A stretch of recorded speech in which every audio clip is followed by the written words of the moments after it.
사주기를 맞아 전국에서 추모 물결이 이어졌습니다. 안산 합동분향소에선 철거되기 전 마지막 연결식이 열려 유가족과 시민들이 희생자들의 넋을 기리며 슬픔을 나눴습니다.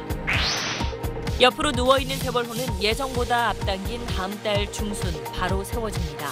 직립 후 미수습자 수습과 유류품 수색, 침몰 원인 조사가 진행돼 진실 규명에도 속도가 날 것으로 보입니다.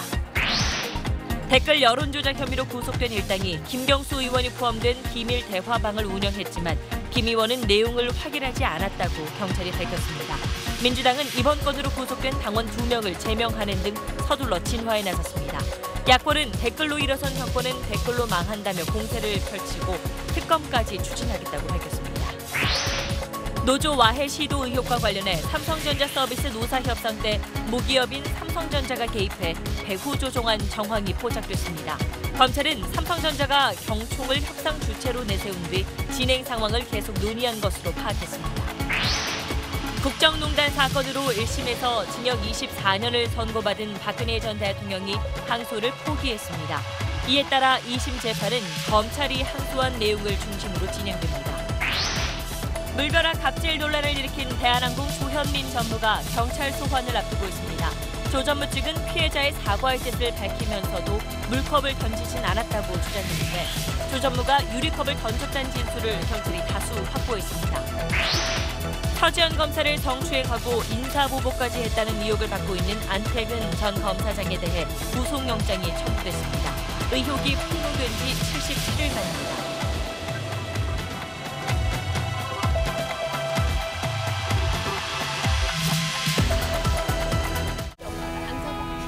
마스크가 필요 없는 세상으로. 내일을 바꾸는 현대 수소전기차.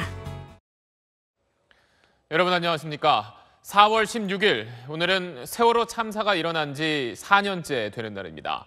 4주기를 맞아 오늘 전국에는 노란색 추모 물결이 가득했고 저마다 사연을 간직한 304명의 희생자들을 잊지 않고 기억하겠다는 다짐도 이어졌습니다. 오늘 8시 뉴스는 더 이상의 비극을 막고 안전한 대한민국을 만들어가자는 그날의 의미를 되새기며 세월호 4주기 소식으로 시작하겠습니다. 자, 그럼 먼저 세월호의 아픔이 묻어있는 목포 신항으로 가보겠습니다. 이곳에선 현재 인양한 세월호를 똑바로 세우기 위한 작업이 이루어지고 있습니다. 자, 박진호 앵커.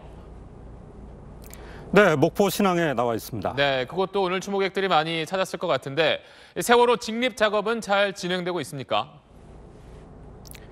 네, 당초 다음 달 말로 예정됐던 세월호 직립 작업이 보름 정도 앞당겨졌다는 소식이 오늘 들어왔습니다. 이거 목포에 와서 진도 팽목항을 오가면서 가장 많이 보고 들었던 말은 미안합니다, 잊지 않겠습니다, 이 두 마디였습니다. 4년의 긴 시간에도 그날의 상처와 기다림은 계속되고 있습니다. 그 야속한 바다를 제가 취재 헬기를 타고 둘러봤습니다. 제주로 가는 그 뱃길에 다른 여객선들이 다닙니다. 하늘에선 작은 점 하나, 노란색 부표만 덩그러니 남아 4년 전의 그 바다임을 알려줍니다. 거친 물결에 흔들리는 세월이란 두 글자가 선명합니다. 당시 승선자는 476명, 이 중 172명이 구조됐고 304명은 돌아오지 못했습니다. 네 번째 봄을 맞았지만 아직도 5명을 찾지 못한 기다림의 바다입니다. 침몰 해역을 마주보고 있는 동거차도 산 위에는 유가족이 머물렀던 천막들이 남았습니다. 기약 없는 인양 작업에 애가 탔던 부모의 마음처럼 찢겨 있습니다. 희생자를 추모하는 길, 팽목 바람길이 열린 항구에는 주말부터 추모객들이 찾아왔습니다. 하나하나 아픔을 담은 노란 리본들이 꽃잎처럼 나부낍니다. 아이 손을 꼭 잡은 엄마는 잊어선 안 된다고 속삭입니다. 이 아이는 1살 정도 됐었거든요. 세월호 아이도 이 아이는 알고 있더라고요. 세월호가 어떤지. 휴가를 내고 서울에서 왔다는 젊은 직장인은 정부와 정치 또 언론의 잘못을 묻습니다.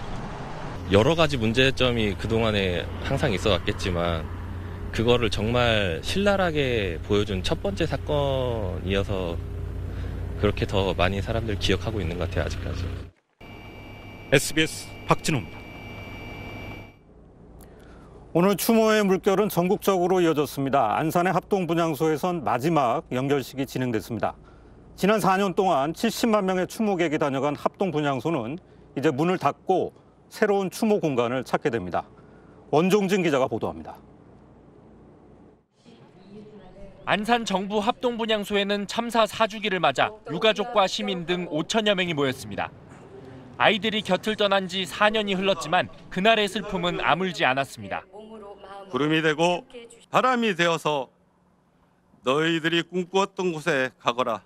귓가에 바람이 스칠 때 그때 너희가 함께 하고 있다고 생각할게. 사랑한다.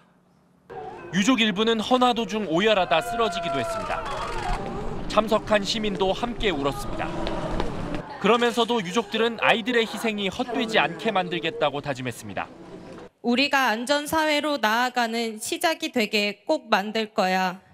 꼭 그렇게 될 거야. 언니 부끄럽지 않게 살게. 너무너무 사랑해. 언니가. 정부도 세월호의 교훈을 잊지 않겠다고 약속했습니다. 정부는 곧 세월호를 세워서 선체 수색을 재개합니다. 미수습자 5분이 가족들 품에 돌아오시기를 기원합니다. 연결식에 앞서 시민들은 가만히 있지 않겠습니다란 주제로 단원고와 기억교실을 거쳐 합동분향소까지 행진을 벌이기도 했습니다. 사실 제가 가만히 있지 않는다고 그렇게 큰 일을 할 수는 없겠지만은 그래도 제가 할 수 있는 일을 고민하고. 인천에서는 연결식을 치르지 못한 일반인 희생자 11명의 연결식과 추모식이 열렸습니다. 서울 광화문 광장에서도 세월호 4주기 추모 미사가 열리는 등 전국에서 하루 종일 추모의 분위기가 이어졌습니다. SBS 원종진입니다. 인양된 후 1년이 넘게 이렇게 누워있는 세월호는 당초 일정을 앞당겨서 다음 달 중순에 바로 세워집니다. 이 직립이 끝나면은 침몰의 진실과 함께 5명의 미수습자를 찾는 중요한 수색 작업이 진행됩니다. 한승구 기자입니다. 지난해 4월 9일 목포 신항에 도착한 세월호. 세월호는 현재 특수 운송 장비인 모듈 트랜스포터로 부두 끝 60m 지점에 옮겨진 상태입니다. 바닥에 설치돼 있던 33개의 빔에 니은자 모양의 수직빔 33개를 더 붙였습니다. 다음 달 10,000톤급 해상 크레인이 도착하면 수평 빔과 수직빔 66개에 각각 와이어를 건 뒤 천천히 돌려 세우게 됩니다. 예민한 작업이어서 당일 풍속은 초속 8m, 조류는 초속 0.3m, 파고는 0.5m를 넘지 말아야 합니다. 내부 보강 작업도 필수적입니다. 특히 이제 기관실 같은 경우나 타겟차 같은 경우에는 철판이 떨어져서 조사할 수 있는 배관 같은 게 치게 되면 조사가 이루어지지 못하기 때문에. 세운 뒤에는 미수습자 수습과 유류품 수색, 침몰 원인 조사를 합니다. 수색이 거의 이루어지지 못했던 좌현 선수에서 중앙 부분까지와 침몰 원인 규명에 중요한 기관실 등이 중점 조사 대상입니다. 좌현을 중심으로 외부 충돌 가능성도 다시 따져볼 계획입니다. 직립 예정일은 애초 5월 31일이었지만 수직빔 설치가 빨라져 보름 정도 당겨졌습니다. 이후엔 선체를 원형 그대로 보존할지, 객실 등 일부만 보존할지, 닷 등 세월호 상징물만 남길지 결정합니다.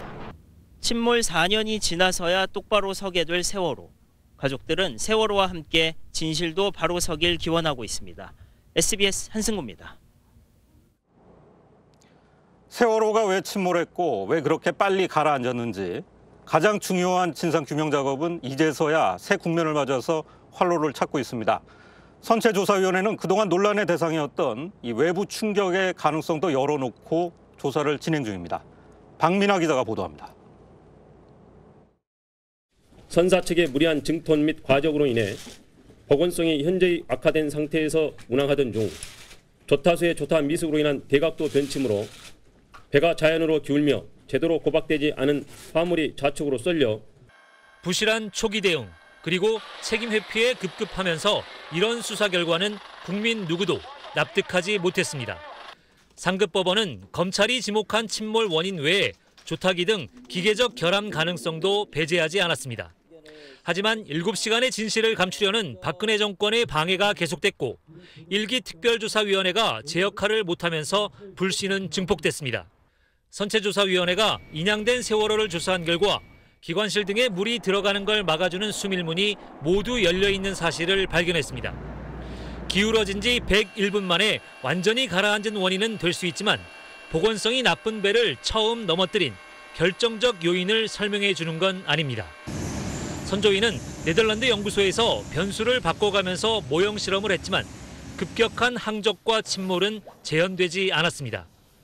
변수의 불완전성이나 모의 실험의 한계 때문일 수도 있지만 다시 외부 충격 가능성까지 열어놓게 된 이유입니다.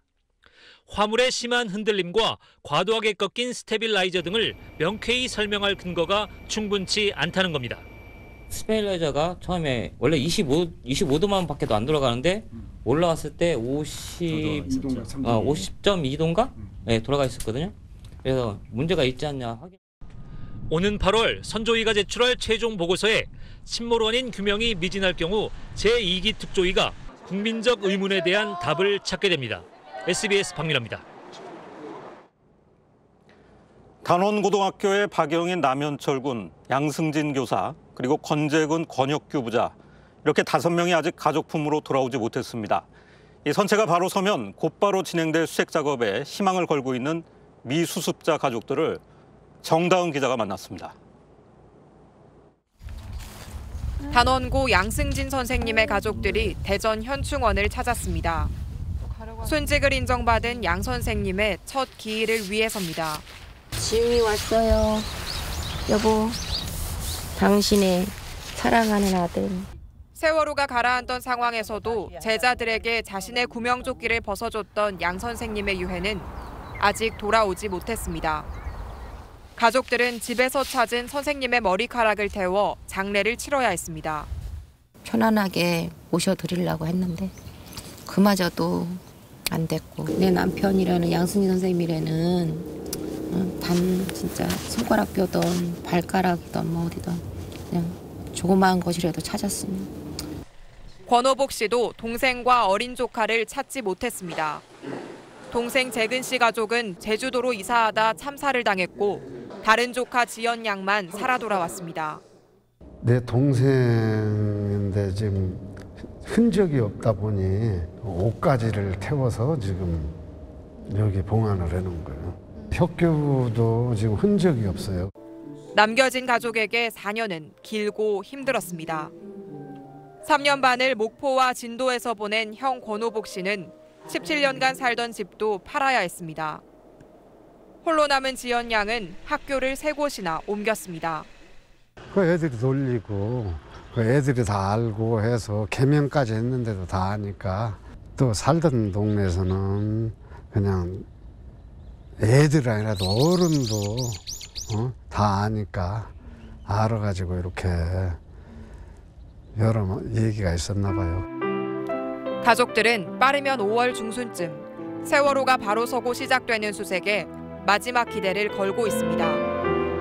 그 기대에 의지해 미수습자 가족들은 다시 찾아온 4월의 그날을 맞이하고 있습니다. 마지막까지 끈은 안 놓는다는 생각으로 지금 기다리고 있어요. SBS 정다은입니다. 세월호 4주기 관련 소식은 잠시 뒤 또 전해드리기로 하고, 지금부터는 인터넷 댓글 조작 의혹 사건 수사 속보 전해드리겠습니다. 구속된 민주당원들이 지난달 김경수 의원에게 3,000개가 넘는 인터넷 기사 주소를 보낸 걸로 수사 결과 드러났습니다.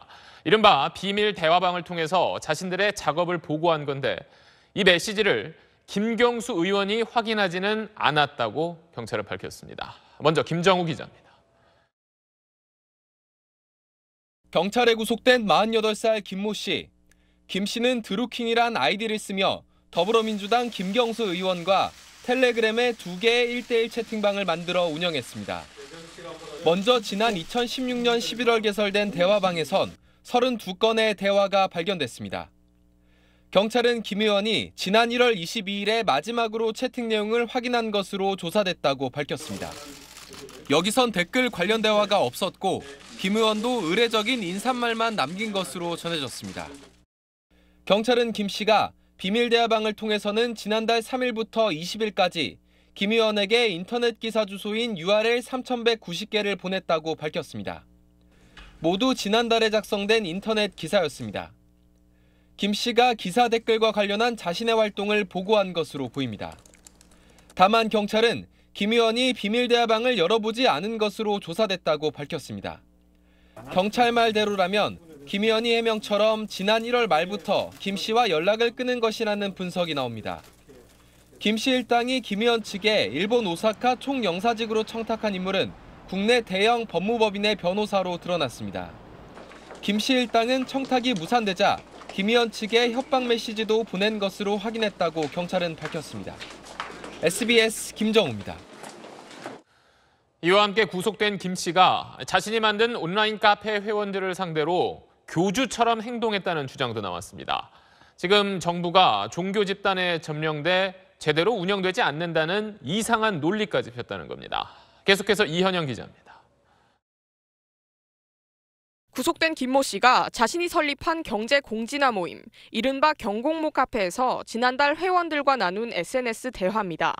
김 씨는 문재인 정권은 예수회 선서를 한 극소수만으로 꾸려졌다며 미투로 정적을 제거하는 것도 예수회의 수법이라고 말합니다. 대선 때 지지했던 현 정부를 예수회에 비유해 비판하는 겁니다. 김 씨는 주말이면 파주에 차린 출판사에서 회원들을 상대로 철학과 우주에 대한 이런 생각을 강의했다고 한 회원은 증언했습니다. 2,500명이나 되는 회원도 우주에 대한 이해도에 따라 5등급으로 나눴다고 말합니다.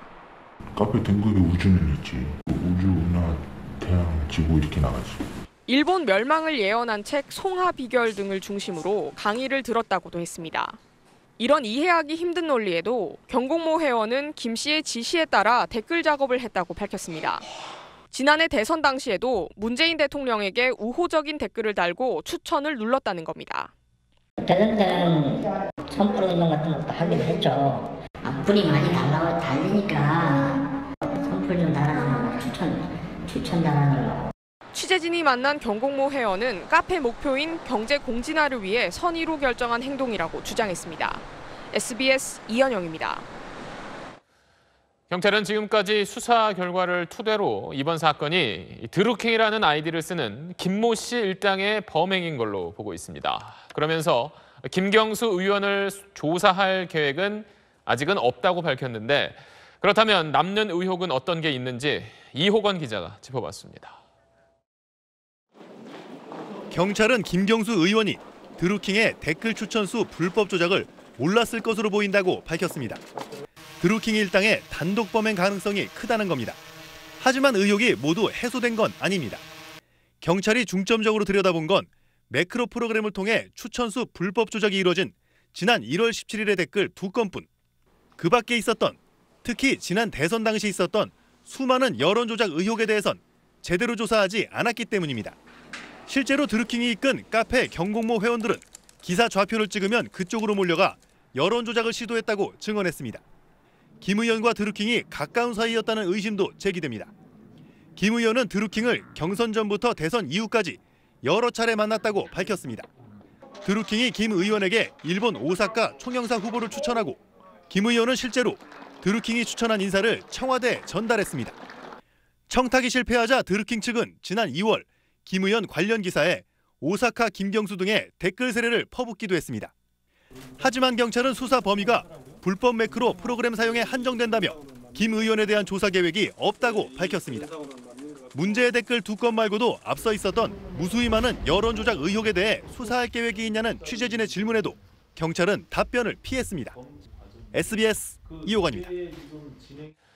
자, 이러자 김경수 의원이 지난 주말에 이어 오늘 다시 기자회견을 열고 사건 연루 의혹을 거듭 부인했습니다. 구속된 김모 씨를 어떻게 만났고 또 어떻게 관계가 틀어졌는지 구체적으로 설명했습니다. 기자회견 내용은 이한석 기자가 정리했습니다. 김경수 의원이 이틀 만에 두 번째 해명 기자회견을 열었습니다. 댓글 조작 사건에 관여한 사실이 없다며 배우설을 거듭 부인했습니다. 의혹이 부풀려지고 있는 이런 부분에 대해서는 대단히 심각한 문제가 있다고 생각합니다. 일명 드루킹 김모 씨와 알게 된 경위도 밝혔습니다.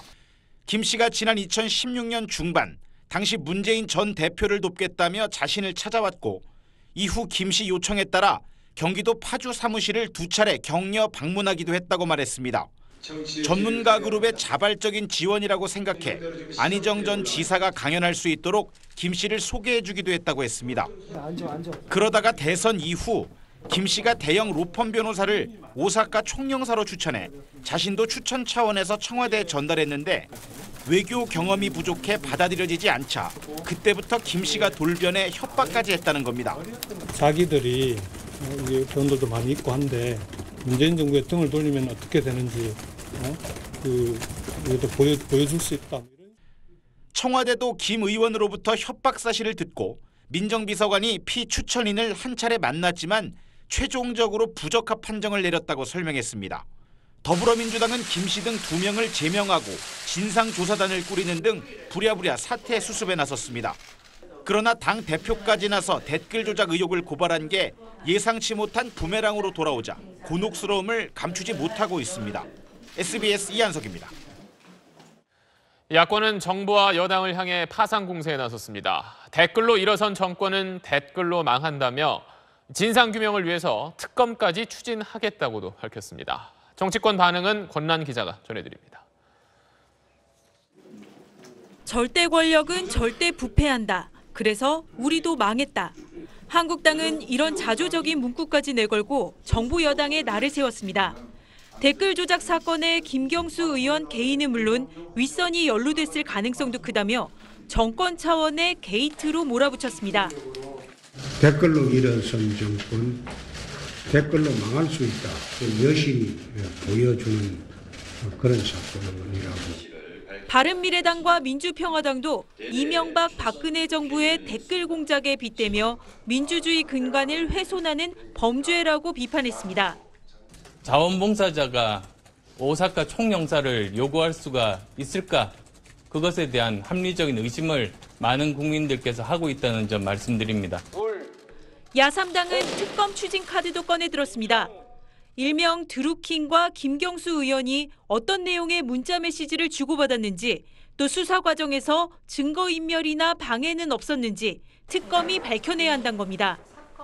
야3당은 또 검경이 사건 수사에 미온적인 태도를 보이고 있다며 대검과 서울경찰청을 항의 방문했습니다.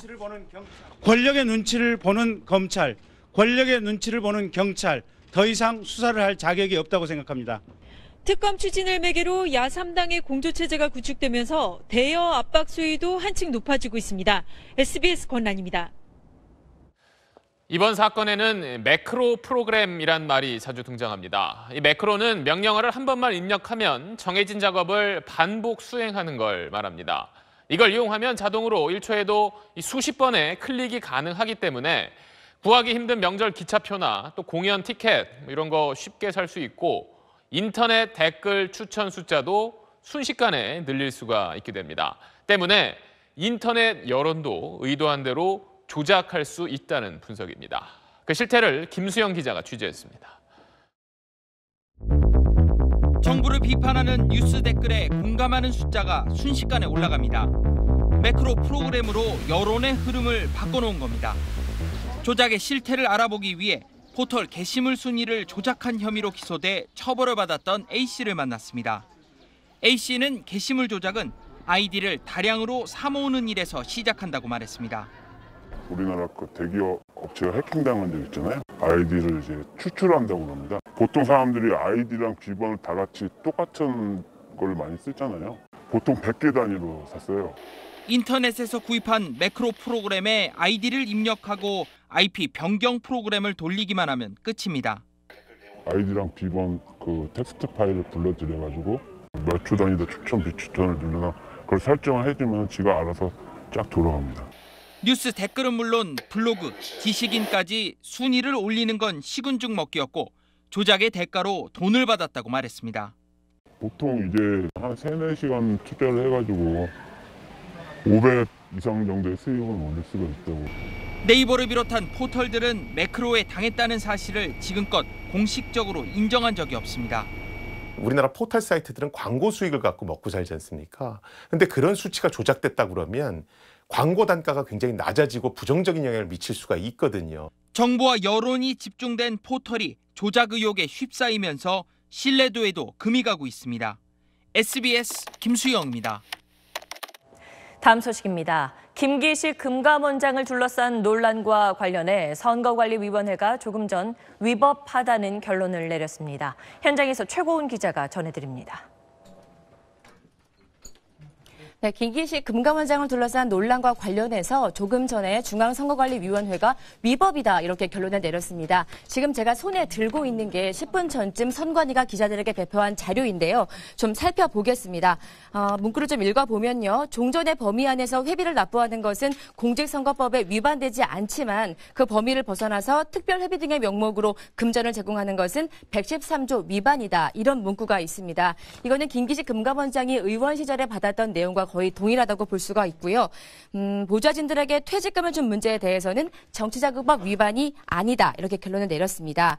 또 다른 쟁점이었죠. 이제 국회의원이 피감기관 등의 비용 부담으로 해외 출장 가는 것이 어떤가 이런 논란이 있었는데 정치자금의 수수에 해당할 소지가 있다. 이렇게 결론을 내렸습니다.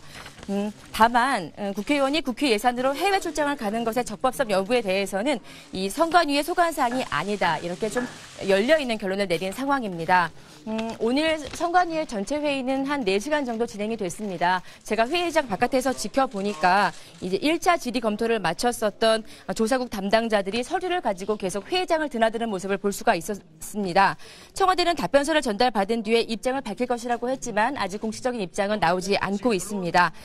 김기식 금감원장은 오늘도 저축은행 간담회를 포함한 공식 일정을 수행을 했고요. 거취에 대한 표명은 없이 저녁 7시쯤에 지하를 이용해서 금감원을 나갔습니다. 일단 위법적이라는 결론이 내려진 만큼 앞으로 야당의 파상 공세가 예상이 되고 있습니다. 지금까지 선관위에서 SBS 최고은입니다. 네, 삼성 노조와해 공작 의혹과 관련해 삼성전자 서비스 노조 단체 협상에 모기업인 삼성전자가 개입해 배후에서 조종한 정황이 포착됐습니다. 검찰은 삼성전자가 경총을 협상 주체로 내세우고 뒤에서 진행 상황을 지속적으로 논의해온 것으로 파악했습니다. 박상진 기자의 보도입니다. 검찰은 지난 2월 삼성전자 서초 사옥 등을 압수수색하는 과정에서 노조 대응 마스터 플랜 문건을 확보했습니다. 지난 2013년 7월에 작성된 이 문건에는 노조 설립과 활동 전반에 대한 단계별 대응 지침 등이 담겨 있는데 노조와의 협상은 한국 경영자 총협회, 즉 경총에게 위임하고 최대한 시간을 지연한다고 적혀 있는 걸로 알려졌습니다. 실제로 지난 2014년 삼성전자 서비스 노조와 협력업체 대표 사이에서 진행된 임금 등 단체 협상에서도 교섭권을 위임받은 경총이 나섰습니다. 그런데 당시 경총과 삼성전자 서비스의 모기업인 삼성전자가 긴밀하게 연결돼 있던 정황이 검찰 수사 결과 드러났습니다. 경총의 인사노무 담당팀과 삼성전자 측이 최소 한 달에 한 번 이상 회의를 했고 교섭 진행 상황을 조율했다는 겁니다. 삼성전자가 경총을 내세운 뒤 노사교섭을 배후에서 조종한 걸로 보이는 대목입니다. 검찰은 최근 대응팀 관계자를 불러 관련 진술을 확보했고 삼성전자가 경총과 회의를 한 뒤 정리한 문건도 확보한 걸로 알려졌습니다. 검찰은 경총 관계자를 조만간 불러 사실관계를 확인할 방침입니다.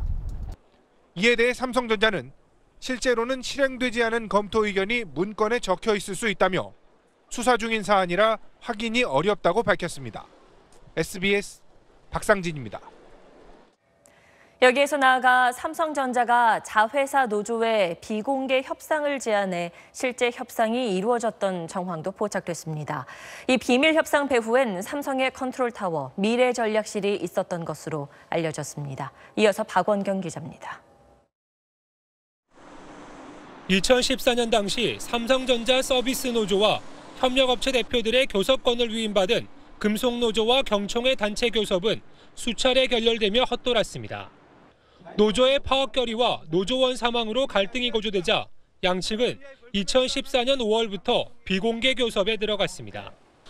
비공개 교섭 요청은 경총이 아닌 삼성전자 측에서 먼저 제안한 걸로 알려졌습니다. 사측 교섭 담당자도 삼성전자 고위 임원인 걸로 알려졌습니다. 당시 상황을 잘 아는 노조 측 관계자는 사측 교섭 담당자가 삼성 미래전략실 인사 담당자와 수시로 연락하며 보고와 지시를 주고받은 것으로 안다고 말했습니다. 이번에도 비밀협상 배후에는 삼성그룹 미래전략실이 있었다는 얘기입니다. 삼성 측은 이런 사실을 숨기기 위해 노조 측에 누구와 협상을 했는지를 비밀로 해줄 것을 요구했고, 노조원이 숨지는 등 사태 해결이 시급했던 노조 측은 어쩔 수 없이 요구를 수용했던 것으로 알려졌습니다. 비공개 협상이 마무리된 뒤 협약문 조잉식엔 경총 관계자가 나왔는데, 삼성이 삼성전자 서비스 노조원들의 실제 사용자라는 걸 숨기려 했다고 해석할 수 있는 대목입니다. 검찰은 조만간 삼성전자 관계자들을 불러 비공개 협상 당시 사실관계와 보고 체계 등을 확인한다는 방침입니다. SBS 박원경입니다. 박근혜 전 대통령이 항소 포기 의사를 밝혔습니다. 이에 따라 2심은 검찰이 항소한 부분을 중심으로 진행되는데, 박 전 대통령은 1심에 이어 2심에도 출석하지 않으며 재판을 거부할 것으로 보입니다. 전형우 기자의 보도입니다. 1심에서 징역 24년을 선고받은 박근혜 전 대통령은 오늘 법원에 항소 포기서를 제출했습니다. 1심 선고 직후 동생 박근영 씨가 제출했던 항소장에 대한 포기 의사를 밝힌 겁니다. 박 전 대통령이 항소를 포기함에 따라 2심 재판은 검찰이 제시한 항소 이유를 중심으로 이뤄집니다.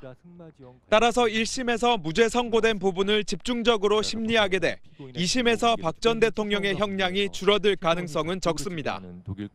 검찰이 2심에서 입증할 쟁점 중 핵심은 삼성의 경영권 승계 청탁이 있었냐는 겁니다.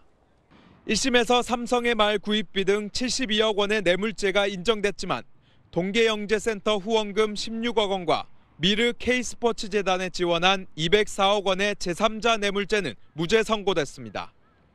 경영권 승계 현안이 구체적으로 입증되지 않아 삼성의 후원금을 부정한 청탁의 대가로 볼 수 없다는 이유였습니다.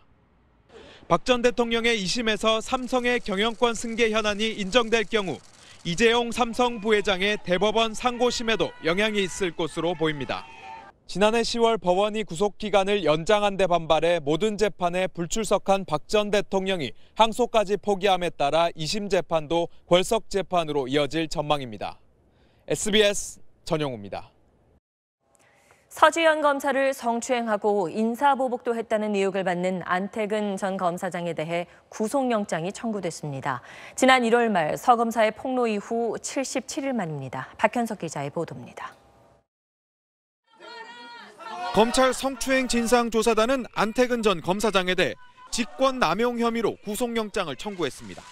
법무부 검찰국장이던 지난 2015년 8월 평검사 인사에서 자신에게 주어진 인사권을 남용해 서지현 검사를 통영지청으로 발령냈다는 겁니다.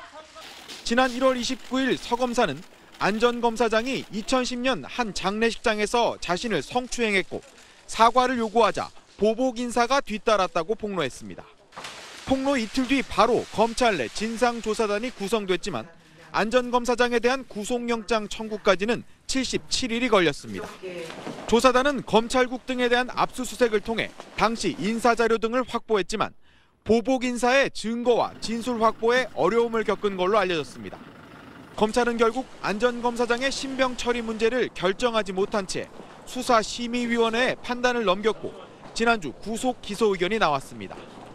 조사단은 다만 서 검사가 부당하다고 했던 주장 가운데 2014년 사무감사 지적과 검찰총장 경고 내용은 안 전 검사장의 영장 청구서에 포함하지 않았습니다. 성추행 역시 진상조사는 이루어졌지만 고소기간이 지나 처벌이 불가능해 혐의에 포함되지 않았습니다. 안 전 검사장에 대한 구속영장 심사는 이르면 모레 오전에 열릴 전망입니다. SBS 박현석입니다. 갑질 논란이 불거진 조현민 대한항공 전무가 경찰에 수환될 걸로 보입니다.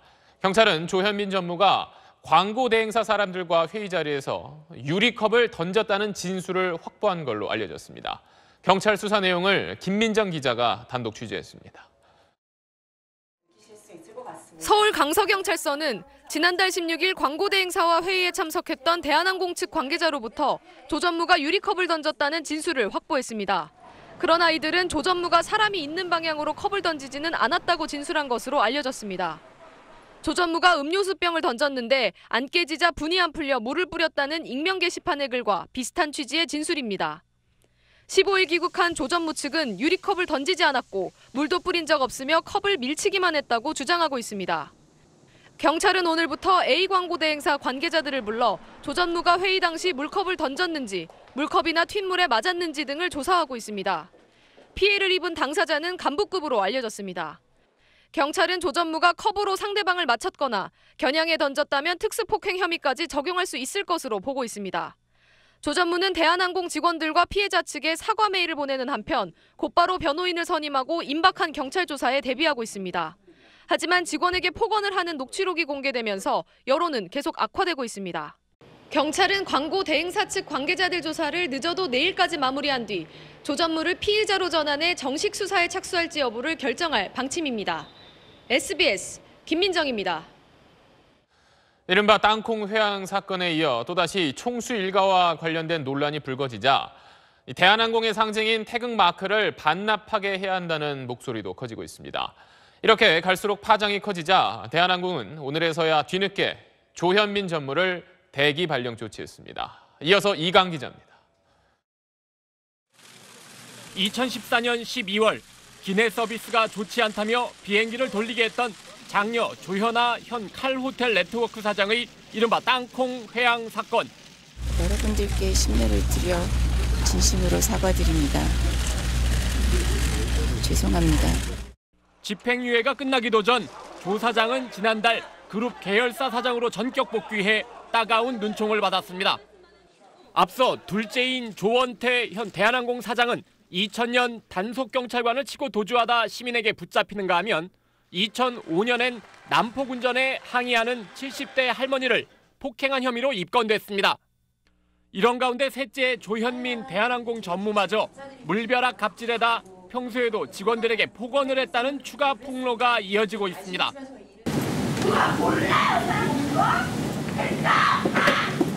이 사건이 외신을 통해 전 세계에 알려지면서 대한항공의 상징인 태극 마크를 반납시켜야 한다는 요구가 시민과 정치권에서 잇따르고 있습니다. 태극 마크와 국호 명칭을 반납하라. 조양호 일가에 대해 과연 국적기의 명예를 계속 부여하는 것이 마땅한지도 검토해야 할 시점인 것 같습니다. 국민적 공분이 커지자 대한항공은 오늘에서야 조현민 전무를 업무에서 배제하고 대기 발령 조치했다고 밝혔습니다. SBS 이강입니다.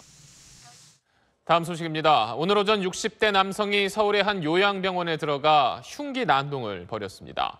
노숙인 대책을 내놓으라면서 경찰과 3시간가량 대치하다 제압됐는데 다친 사람은 없었습니다. 신정은 기자가 취재했습니다. 점퍼를 뒤집어 쓰고 마스크로 얼굴을 가린 남성이 경찰에 끌려 나옵니다. 오전 10시 반쯤 서울 마포구의 한 건물 7층에 있는 요양병원에 62살 신모 씨가 침입했습니다. 신 씨는 처음엔 사회복지사 2명에게 떡을 건네며 직접 쓴 유인물을 읽어달라고 요구했습니다. 근데 뭐 이게 서류 같은 거 적어가지고 걔들도 말아서 꼼수를 끼워가지고 왔더라고요. 수상하게 여긴 사회복지사들이 나가달라 하자 흉기를 꺼내 들었습니다. 칼을 꺼내면서 다 죽여버린다고 그러더라고요. 그래서 무서워가지고 문 잠그고 들어왔죠, 사무실. 사회복지사들은 사무실 안 내실로 대피한 뒤 경찰에 신고했고 신 씨는 3시간 정도 대치하다 창문으로 침투한 경찰 특공대에 체포됐습니다. 하실 말씀 없으세요? 이 건물 7층에서 경찰과 대치하면서 신 씨는 노숙인 관련 대책을 내놓으라며 국무총리와 면담을 요구한 것으로 드러났습니다. 경찰 조사 결과 신 씨는 5년 전에도 같은 건물 고시원에서 문을 잠그고 난동을 부리다 체포됐던 것으로 드러났습니다. SBS 신정훈입니다. 봄철 미세먼지를 줄이기 위해서 정부가 오늘부터 닷새 동안 자동차 배출가스 단속에 들어갔습니다. 원격 측정기로도 함께 단속하는데 적발되면 최대 열흘 동안 차를 몰 수 없게 됩니다. 강청환 기자입니다. 오늘부터 전국에서 일제히 시작된 자동차 배출가스 합동 단속. 원격 측정기가 설치된 구간을 차량이 지나면 배출가스 오염도가 실시간으로 전광판에 나타납니다.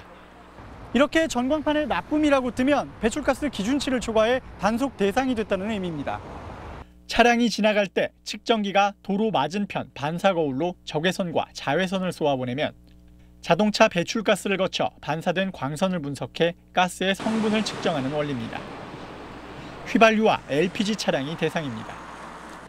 경유 차량은 세워서 측정기로 배출가스를 직접 측정합니다. 배출구에서 시커먼 매연이 뿜어져 나옵니다. 좀 많이 나오네. 단속되면 다짜고짜 화부터 내는 운전자도 있습니다.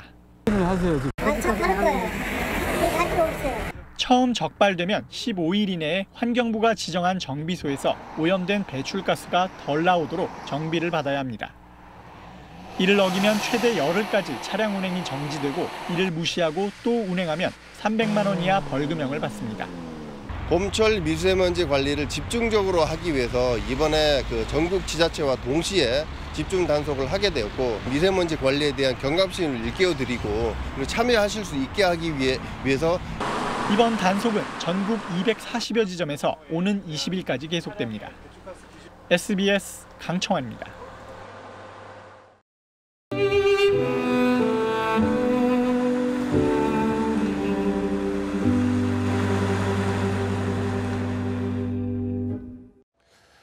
세월호 희생자 그리고 미수습자 가족들은 4년 전 오늘의 시간이 멈춘 것처럼 지난 4년을 보냈습니다.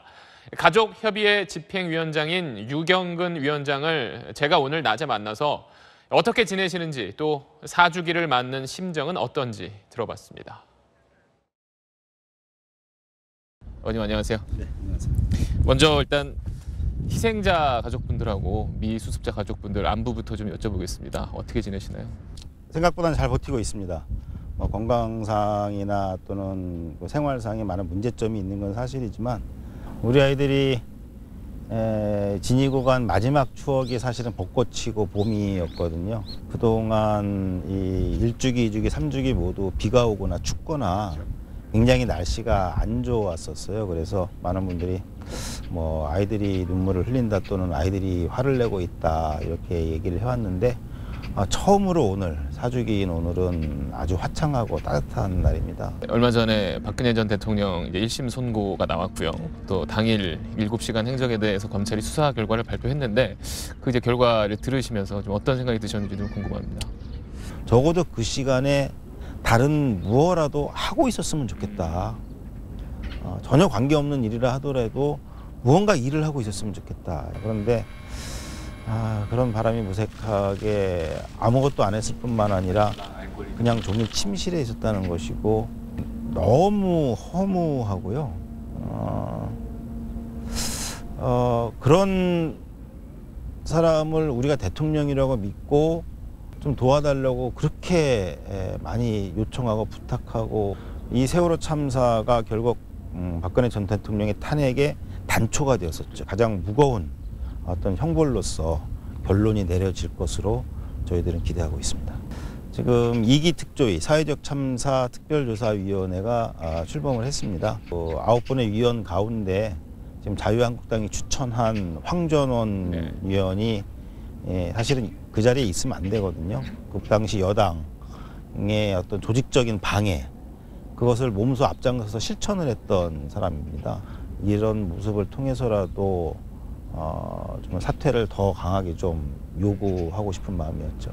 좀 순조롭게 직립을 위한 작업이 진행이 되고 있는 것 같습니다. 그래서 세월호를 바로 세운 다음에 가장 먼저 해야 할 일은 여전히 찾지 못하고 있는 5분의 미수습자분들의 유해 일부라도 반드시 찾기 위한 그런 작업이 선행이 돼야 할 것이고요. 세월호 침몰의 원인이 어디 있는지를 규명하는 데 좀 큰 도움이 되면 좋겠습니다. 지금 이 촬영을 하고 있는 이곳 화랑유원지 일부 지역에 일부 장소에 이제 마련을 할 예정입니다. 거부감을 갖는 것은 저희도 충분히 이해를 합니다. 또 그런 부분에 대해서는 충분히 서로 대화하면서 만들어 나갈 자신도 있고요. 그런데 저희가 우려하는 것은 이제 6월 지방선거를 앞두고 세월호 참사를 정치적으로 정략적으로 좀 악용하는 일은 삼가 주셨으면 좋을 것 같습니다. 강제적인 수사 권한이 없기 때문에 매우 지난한 조사를 반복을 해야 되거든요. 특히 이 특조위 활동 기한은 2년밖에 안 됩니다. 검찰의 세월호 참사 전담 특별수사팀 그리고 감사원의 전담 감사팀을 꼭 만들어 주셔서 이 특조위와 함께 협력을 해 주시면 이 2년 안에 세월호 참사를 우리가 함께 극복하는데 아주 큰 힘이 되고 결정적인 힘이 될 것이라고 봅니다. 사실 지난 4년간 저희한테는 참 서럽고 모진 시간들이었는데요. 정말 잊지 않고 함께하겠다는 약속을 끝까지 지켜주신 많은 국민들 덕분이었습니다. 다시 한번 감사하다는 인사를 꼭 드리고 싶고요. 마지막으로 이제 예은이 아빠, 예은이 아버님으로서 지금 오늘 예은이한테 하고 싶으신 말씀 있으면? 왜 그런 일이 일어났고 그리고 다시는 그런 일이 일어나지 않도록 해야 한다는 그런 우리 아이들의 마지막 소원을 반드시 지키겠다. 아빠 수고했어 라는 말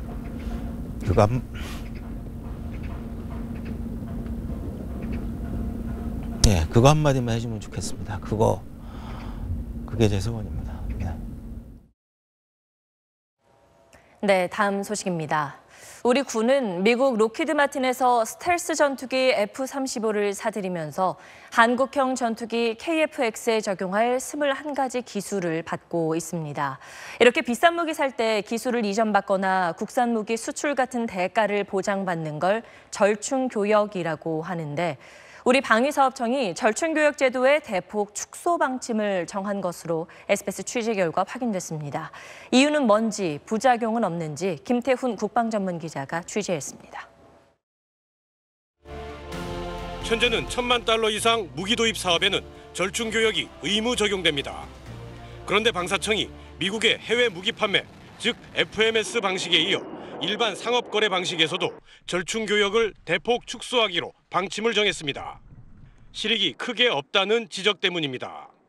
방사청 핵심 관계자는 절충교역에 따른 기술 이전이 잘 이행되지 않았고 가격 인하 효과도 미미했다는 감사원 지적이 있었다며 사업별 경제성 분석을 통해 절충교역을 선별 적용할 계획이라고 말했습니다. 문제는 이렇게 되면 글로벌 무기업체들에 대한 우리 협상력이 떨어질 수 있다는 겁니다. 동맹 프리미엄이 붙는 미국 업체들과 경쟁하기 위해 유럽 업체들은 그동안 기술 이전 등 절충교역 조건을 후하게 제시해왔습니다. 하지만 당장 이번 정부 첫 외국 무기 도입 사업인 대잠 초계기 사업에 방사청이 절충교역 없는 구매 방식을 검토하면서 유럽은 난감해졌고 미국 보잉의 P-8 포세이돈은 웃고 있습니다. 무기 도입에 있어 제한서 평가의 기술 이전 등 절충교역 항목이 없어지면 유럽 업체의 경쟁력은 떨어져 사업 참여가 어려워질 것으로 생각됩니다. 공교롭게 주한미군은 최근 전략 다이제스트 문건을 통해 한국이 구매할 무기 리스트에 10조 원대 무기를 구체적으로 언급하는 등 이례적인 기대감을 나타냈습니다. SBS 김태훈입니다. 트럼프에게 밉보여 전격 해임된 코미 전 FBI 국장의 회고록이 미국 사회에 충격을 주고 있습니다. 트럼프 대통령이 마피아 두목처럼 충성을 요구했고 여성을 고깃덩어리처럼 취급했다는 겁니다. 워싱턴 손성민 특파원입니다. 코미 전 국장의 회고록 더 높은 충성심입니다. 트럼프 대통령이 취임식 일주일 뒤 자신을 따로 불러 마피아 두목처럼 충성 맹세를 요구했다는 일화에서 따온 제목입니다. 코미는 트럼프가 크고 작은 일에 끊임없이 거짓말을 늘어놓으며 대통령이 되기에 부도덕하고 또 부적합하다고 주장했습니다. Who talks about and treats women like they're pieces of meat, who lies constantly about matters big and small. That person's not fit to be president of the United States on moral grounds. 2013년 러시아 호텔에서 성매매 여성과 함께 있었다는 영상의 존재와 러시아 측의 협박 가능성도 언급했습니다. 멜라니아 여사에게 고통스러울 것 같다며 거짓임을 입증해달라는 수사를 주문했다고도 했습니다. He said, if there's even a 1% chance my wife thinks that's true, that's terrible. 트럼프 대통령은 하루에 5건이나 트윗을 올리며 코미를 비난했습니다. 더럽고 약삭 빠른 인물, 역대 최악의 FBI 국장으로 기록될 것이라며 구속 대상이라고 주장했습니다. 지난해 트럼프 대통령의 정신건강 이상설을 제기했던 폭로서적 화염과 분노에 이어 코미의 회고록도 인터넷 서점 아마존에서 사전 판매 순위 1위에 오르며 돌풍을 예고했습니다. 워싱턴에서 SBS 손성민입니다. 앞서 전해드린 대로 김기식 금융감독원장을 둘러싼 의혹에 대해 중앙선거관리위원회가 위법이라고 결론 내렸습니다. 조금 전 김기식 위원장이 사의를 표명했다는 소식이 들어왔습니다. 자세한 내용 청와대 취재기자 연결합니다. 남승모 기자. 네, 청와대 춘추관입니다. 네, 청와대 공식 입장 나왔습니까? 네, 청와대에서 이미 김기식 금융감독원장이 사의를 밝혔다는 소식이 전해졌습니다. 하지만 아직 청와대의 공식 입장은 나오지 않고 있습니다. 선관위 결정사항은 청와대의 전자문서로 이미 전달이 됐는데요. 김의겸 청와대 대변인이 잠시 전에 이곳을 다녀갔습니다. 논의 내용을 살펴본 뒤에 어떻게 발표를 할지 말지 결정을 하겠다고 얘기를 했는데 그에 따라서 청와대가 이 사안을 좀 검토한 뒤에 구체적인 발표를 할지 아니면 내일 할지 결정이 될 걸로 보입니다. 네, 일단 선관위에서 위법으로 결론이 난 만큼 금감원장의 사퇴 쪽으로 가닥이 잡힌 거겠죠. 네, 그렇게 보시면 될 것 같습니다. 문재인 대통령은 지난 13일에 김기식 금융감독원장의 과거 국회의원 시절 문제가 되고 있는 행위 중 어느 하나라도 객관적으로 위법이라는 판정이 있으면 사임하도록 하겠다고 밝힌 바가 있습니다. 김기식 원장의 사의도 바로 이런 점을 감안한 걸로 보이는데요. 이게 단순히 여기서 끝나는 게 아니라 청와대의 후폭풍까지 예상이 되고 있습니다. 인사검증을 책임졌던 조국 수석은 야당의 책임론에 휘발릴 가능성이 커졌습니다. 청와대는 김 원장 논란이 불거진 뒤에 재검증까지 거치고도 문제가 없다고 했던 만큼 책임론이 불가피할 걸로 보입니다. 또 선관위가 피감기관의 지원을 받는 국회의원 출장이 정치 자금 수수 소지가 있다고 밝혀서 이번 파장이 여야를 떠나서 정치권 전반으로 확산될 가능성도 배제할 수 없는 상황입니다. 지금까지 청와대에서 SBS 남승모입니다. 네, 멀리 호주에서 중동까지 비좁은 화물선에 실려 팔려가는 양들이 참혹하게 죽어가는 영상이 공개돼 밤을 일고 있습니다. 동물 학대에 대한 거센 비난과 함께 살아있는 가축 수출을 중단해야 한다는 목소리가 힘을 얻고 있습니다. 이혜미 기자입니다. 양들을 가득 태운 가축 운반선이 호주에서 항해를 시작합니다. 목적지는 9,000km 떨어진 중동 국가. 환기 시설도 없는 비좁은 배 안에서 수천 마리의 양들은 옴짝달싹 못한 채 3주 넘게 견뎌야 합니다. 열대지방을 지날 때는 배 안의 온도가 40도 가까이 올라가면서 양들은 숨을 헐떡이고 결국 넘쳐나는 배설물 위에 비참하게 쓰러져 죽어갑니다. 이렇게 스트레스를 견디다 못해 죽은 양들은 자루에 담겨 바다에 버려집니다. 내부 고발자가 촬영해 호주의 한 동물보호단체에 건넨 이 영상이 공개되자 전 세계적인 파문이 일었습니다. 동물보호단체들은 그동안 호주에서만 300만 마리의 가축이 운송 과정에서 폐사했다며 살아있는 동물의 장거리 수출을 중단하라고 촉구했습니다. This so deeply shocked and saddened and shamed me because this is now happening under Australian regulations. 호주 당국은 문제가 된 가축 운반선의 출항을 금지하고 가축 수출과 거래 기준을 강화하기 위한 논의를 시작했습니다. 지난해 양 2만 마리를 유럽으로 수출한 영국 정부도 살아있는 가축의 수출 중단을 검토하고 있습니다. SBS 이혜미입니다. 지난해 남성 육아휴직 비율이 전년 대비 56% 증가할 만큼 육아에 참여하는 남성이 점차 늘고 있습니다. 엄마 없이 아빠가 아이와 외출하는 경우도 늘고 있는데 하지만 이런 육아 아빠들을 위한 시설은 부족합니다. 연속기획 아이 낳고 싶은 대한민국 노유진 기자입니다. 육아휴직을 하고 아이를 돌보는 권우연 씨. 딸아이를 데리고 나갈 때마다 용산역을 이용하는데 불편한 적이 한두 번이 아니었습니다. 수유실은 엄마만 이용할 수 있기 때문입니다. 남자가 사용을 못하게 하면 어디서 해야 되냐고 계속 인터폰에다가 얘기를 했는데 처음에 계속 남자는 안 된다라는 얘기만 들어서 여러 달 용산역에 민원을 제기한 끝에 육아 남성을 위한 수유실이 마련됐습니다. 시설이 잘 갖춰졌는지 찾아가 봤습니다. 아이들 먹이려고 하는데 어디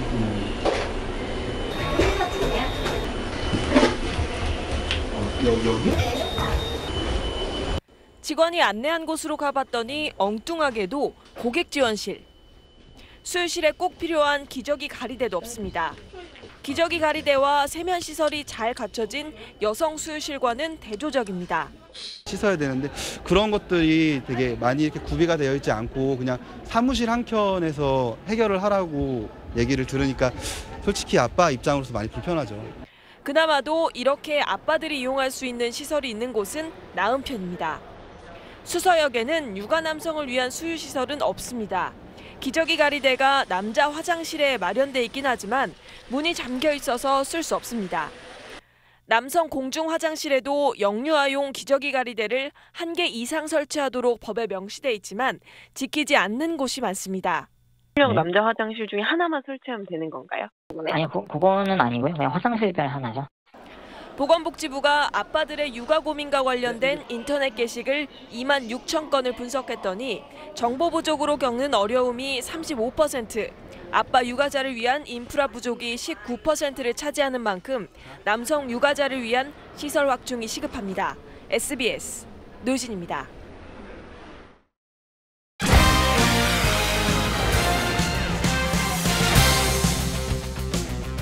스포츠 뉴스입니다. 프로야구에서 꼴찌 후보로 꼽힌 한화가 시즌 초반 돌풍을 일으키고 있습니다. 한용덕 감독의 뚝심 속에 단독 3위까지 치고 올라왔습니다. 유병민 기자입니다. 한용덕 감독은 덥수룩하게 자란 수염을 깎지 않고 있습니다. 자신의 얼굴처럼 팀에도 변화를 주겠다는 의지의 표시인데 실제로 김성근 전 감독 시절과는 크게 달라졌습니다.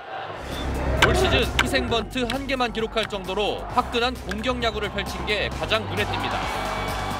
박정진, 권혁, 송창식 등 늘 같은 얼굴만 나오던 필승조에 서균, 박상원, 박주홍 등 신예들을 과감히 기용해 불펜 방어율을 1위로 끌어올렸습니다. 한 감독의 뚝심 속에 한화가 최근 10경기에서 8승을 따내자 대전구장에는 빈자리가 없어졌습니다. 지금 조금 약간 이기는 그 기분이 선수들한테 많이 맛이 들은 것 같아서 너무 좋습니다. 꽃샘 추위와 미세먼지에도 92경기 만에 100만 관중을 돌파한 가운데 멋진 플레이가 팬들을 즐겁게 했습니다. 넥센 박병우는 몸이 거꾸로 떨어지면서도 공을 끝까지 잡아냈고 한화 하주석은 이른바 안좌싸 수비로 탄성을 자아냈습니다. 두산 양의지에 이어 판정 논란은 또다시 불거졌습니다. 한화 이용규는 삼진을 당한 뒤 욕설을 해 퇴장당했습니다. SBS 유병민입니다.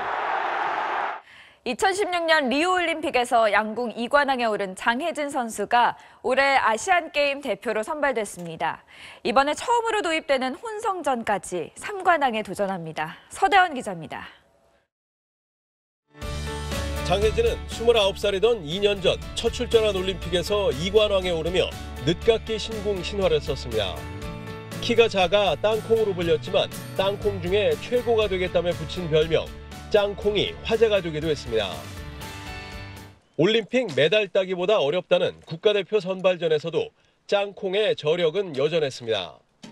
리우올림픽 멤버 기봅의 최미선이 탈락한 가운데 장혜진은 당당히 1위를 차지해 오는 8월 자카르타 팔렘방 아시안게임에 출전하게 됐습니다. 단체전과 개인전, 그리고 처음으로 정식 종목이 된 혼성전까지 3관왕을 노립니다. 욕심이 안 난다고 하면 거짓말인데 최고의 목표를 가지고 아시안게임에 이제 나가야 되니까 3관왕을 목표로 하고 있습니다. 여자팀은 장혜진을 비롯해 이은경과 정다솜이, 강채영이, 남자팀은 올림픽 금메달리스트인 김우진, 오진혁, 임동현과 함께 21살 신예 이우석이 선발됐습니다. 리우올림픽에서 처음으로 금메달 4개를 모두 휩쓸었던 한국 양궁은 아시안게임에서도 전 종목 석권에 도전합니다. SBS 서대원입니다. PGA 투어 통산 3번째 우승을 누렸던 김시우 선수가 퍼트 난조에 발목을 잡혀 아쉽게 준우승을 차지했습니다. 두 타차 선두를 달리던 김시우는 15번 홀부터 마법에 걸린 듯 짧은 퍼트를 잇따라 놓쳤습니다. 18번 홀, 이 버디 퍼트만 넣었어도 우승인데 실패하면서 일본의 고다이라 사토시와 연장전을 치르게 됐습니다.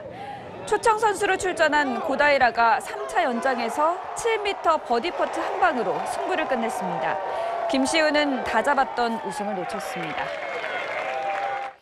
러시아 월드컵에서 한국의 첫 번째 상대인 스웨덴의 축구 스타 질라탄 이브라이모비치가 대표팀에 복귀하겠다는 의사를 밝혔습니다. 이정찬 기자입니다.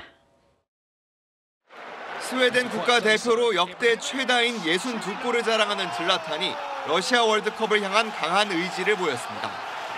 유로 2016 이후 대표팀 은퇴를 선언했던 질라탄은 자신의 트위터에 월드컵에서 뛸 가능성이 급상승했다며 마음이 바뀌었음을 알렸습니다. 유럽 프로무대에서 우승을 휩쓸던 질라탄은 37살의 나이에 부상이 잇따르며 지난달 미국 MLS로 옮겼지만 데뷔 전부터 환상적인 골을 뽑아내는 등 3경기에서 3골을 터뜨려 제2의 전성기를 예고하고 있습니다. 질라탄의 전 소속팀인 잉글랜드 맨체스터 유나이티드는 꼴찌 웨스트 브로미치에 졌습니다. 맨유는 후반 28분 로드리게스에게 헤딩 결승골을 내주며 홈팬들 앞에서 고개를 숙였고 덕분에 지역 라이벌 맨체스터 시티가 남은 경기 결과와 상관없이 4년 만에 통산 5번째 우승을 일찌감치 확정했습니다. SBS 이정찬입니다. 프로농구 DB와 SK의 챔피언 결정 5차전에서 나온 DB 버튼의 2쿼터 짜릿한 버저비터 석점슛 보시죠.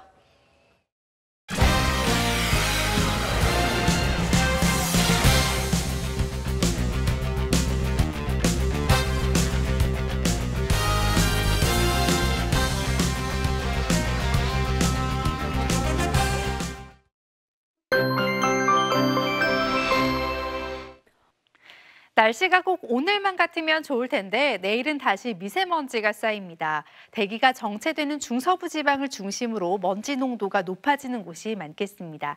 내일도 일교차는 크게 벌어지겠습니다. 출근길은 공기가 차갑겠지만 낮에는 볕을 받으면서 기온이 크게 오르겠는데요. 서울의 한낮 기온은 20도로 낮 시간은 오늘보다 조금 더 따뜻하겠습니다. 밤사이 기온이 크게 내려가면서 일부 내륙 지역에서는 서리가 내리는 곳도 있겠습니다. 하늘은 대체로 맑겠지만 남부지방은 구름이 많이 끼겠고요. 제주 지역은 한때 빗방울이 떨어지겠습니다. 이번 주 비 예보는 없습니다. 일교차는 계속해서 10도 이상 크게 벌어지겠습니다. 날씨였습니다. 세월호 희생자 또 미수습자 가족들은 아이들의 마지막 모습이 새겨져 있는 4월의 봄이 가장 아프고 또 힘든 계절이라고 말을 합니다. 잊지 않겠다는 우리의 작은 다짐이 그분들의 아픔을 조금은 덜어줄 수 있을 겁니다. 다음 봄에는 남은 5명까지 모두 가족 품으로 돌아오길 바라면서 세월호 4주기에 보내드린 8시 뉴스 여기서 마치겠습니다. 고맙습니다.